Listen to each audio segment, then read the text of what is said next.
मागील तासाला आपण साडी पेटीकोटचं कटिंग कसं करायचं ते बघितलं होतं. आज आपण बघतो आहोत तर साडी पेटीकोट कसा शिवायचा. तर मागच्या तासाला आपण कटिंग करताना बघितलं होतं की 2 घडीयुक्त कळ्या आपण काढल्या होत्या आणि 4 आपल्याला अशा मोकळ्या कळ्या मिळाल्या होत्या. तर ह्या कळ्या आपण आधी अशा जोडून घेणार आहोत. तर मध्यभागी आपल्याला ही घडीयुक्त कळी ठेवायची आणि त्यानंतर ह्या साईडने एक दुसरी कळी आणि ह्या साईडने दुसरी कळी, म्हणजे ही कळी अशी इथून ठेवणार आणि आपण जोडून घेणार.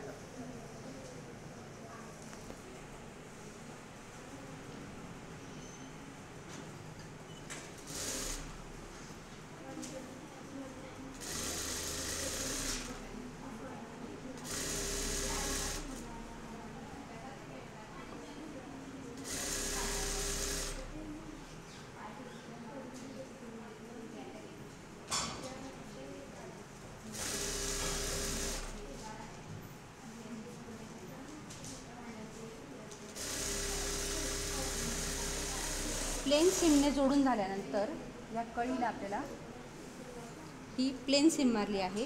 त्यानंतर आपल्याला अशी ठेवून इथे आपल्याला इथून आपल्याला दापटीप मारायची.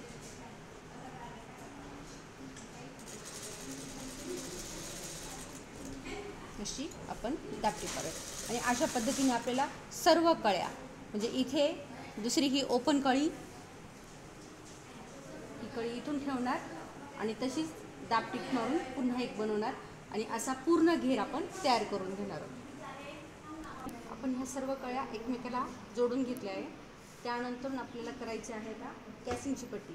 पण त्याआधी कॅसिंगची पट्टी करण्याआधी आपण खाली जो घेर जोडलेला आहे तो बघूया एकसारखा आलेला आहे का. हा घेर पूर्ण आपण तयार केला आहे. सगळ्या कळ्या एकमेकाला जोडून गोल घेर केला आहे. त्यानंतर बघा इथे खाली काही वेळेस काय होतं, कळ्या थोड्याशा खालीवर होतात. मग याला आपल्याला ज्या खालीवर झालेल्या आहे त्याला एक छानसा आपण थोडासा कट देऊन घेऊया, म्हणजे त्या सारख्या येतील.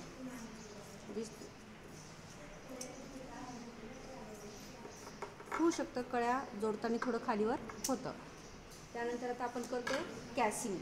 तर इथे बघा आपण सगळ्या 6च्या 6 कळ्या एकमेकाला जोडल्या. त्यानंतर त्याला आपण दापटीपही मारली होती वरच्या बाजूने. नंतर शेवटची कळी जोडताना इथे थोडंसं 1 ते 1.5 इंचापर्यंत अंतर मी आतल्या बाजूने असं टर्न केलेलं आहे ओपनिंगसाठी. त्यानंतर आता आपल्याला करायची आहे कॅसिंगची पट्टी. जी आपण मागच्या भागात आपण ती कापली होती बघा, तर ती इथून इतकी थोडीशी आपल्याला कमी पडते बघा. मागचा भाग आणि पुढच्या भागाला जोडून ही आपल्याला थोडी कमी पडते. तर मग आपण तो उरलेला तुकडा होता त्याच्यातून आपण थोडी जास्तीची पट्टी आपण कट करून घेणार आहोत. तर आपल्याला जेवढी लागते तेवढी पट्टी मी इथे कट करून घेते. जी कमी पडली होती ती आपण, एवढी पट्टी आपल्याला कमी पडली होती ती आपण इथे याला जोडून घेऊया.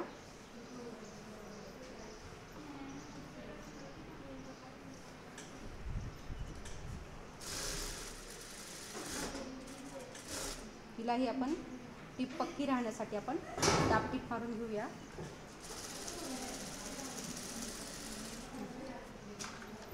आणि ही पट्टी आता आपल्याला कमर घेराला जोडायची.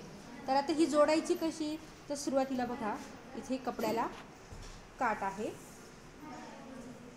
हा काठ आपला इथे येईल. काही वेळेस काय होतं कपड्याला काठ राहत नाही, तर मग इथे आपल्याला थोडंसं असं दुमडून घ्यायचं आणि मग इथून आपण पट्टी जोडायला सुरुवात करणार आहोत. कपड्याची ही पट्टी मी सरळ बाजूने ठेवली, कपड्याला सरळ बाजूने ठेवलेली आहे.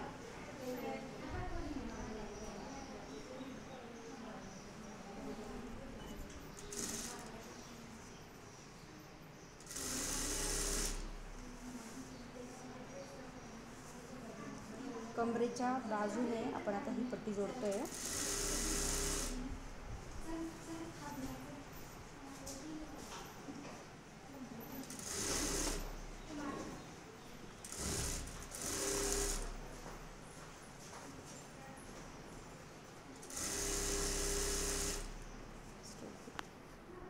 आता आपण ही पट्टी पूर्ण याला जोडून घेतलेली आहे कमर घेराला. आता ह्या साईडला आपल्याला ही पट्टी जास्तीचा भाग असा टर्न केलेला आहे आणि इथे हिची जशी घडी घालायची आपल्याला 1 सेंटीमीटरची, त्यानंतरून ही पट्टी आपल्याला इथे टर्न करायची यावर आणि अशी इथून आपल्याला शिलाई मारायची आणि इथे लॉक करून घेणार आपण, म्हणजे शिलाई आपली पक्की राहणार. त्यानंतर विना घड्या पाडता, कुठेही घडी पडणार नाही असं व्यवस्थित आपण इथे ही कॅसिंग करून घेणार आहोत.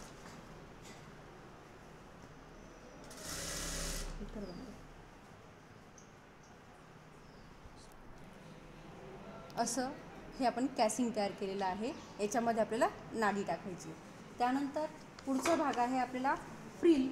खाली परकर आपल्याला फ्रिल तयार करायची आहे ह्या घेरासाठी.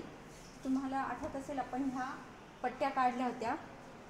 ह्या पट्ट्यांना आपण जॉईंट करून सगळ्या जोडून अखंड मोठा पट्टा तयार करून घेणार आणि त्यानंतर ह्या पट्ट्याला खालच्या बाजूला अशी बारीक टर्निंग करून घेणार आहे आणि ही आपल्याला खाली फ्रिलसाठी जोडायची.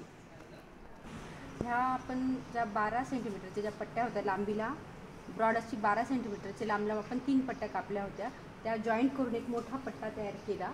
त्यानंतरून त्याला एका साईडने बघा आपण अशी दुहेरी टर्निंग करून घेतलेली आहे. ती आता ही याची आपल्याला काय करायचं आहे, तर खाली बॉटमला फ्रिल करायची. तर काही काही जे प्रकार असतात ना त्याला फ्रिल नसते, तर त्याची टर्निंग केलेली असते. मग टर्निंग केलेली फ्रिल जर घ्यायची असेल, आपल्याला फ्रिल नको असेल तर याच्यात उंचीमध्ये जास्तीचं घ्यायचं, साधारण 5 सेमी एक्स्ट्रा घ्यायचं आणि त्याची डायरेक्ट अशी टर्निंग करायची असते. असेही प्रकार मार्केटमध्ये उपलब्ध असतात. पण आपण फ्रिलचा शिवतोय तर फ्रिल कशी घ्यायची, तर इथे आपल्याला हा असा ठेवायचा आणि त्यानंतर